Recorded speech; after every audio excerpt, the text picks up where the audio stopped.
Adakah kulit anda kelihatan kusam, kering dan tidak bermaya walaupun dah cuba pelbagai produk? Mungkin dah tiba masanya untuk kita kenali Blue Hilo Skin Booster. Hai, saya Dr. Syakila. Blue Hilo Skin Booster ialah rawatan secara micro injection yang mengandungi 3 bahan utama iaitu hyaluronic acid, 3 jenis peptide dan 7 jenis amino acid yang mengekalkan keanjalan dan kelembapan kulit.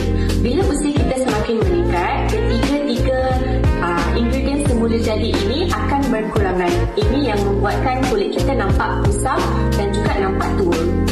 Dengan rawatan berkala, Blue Hilo Skin Booster bukan sahaja membantu melembapkan kulit tetapi juga bantu untuk glowkan kulit muka, bantu untuk tona lebih sekata dan juga pudarkan kita punya parut-parut jerawat. Nak kulit bersinar dari dalam dan nak tahu tak siapa yang sesuai buat rawatan Blue Hilo?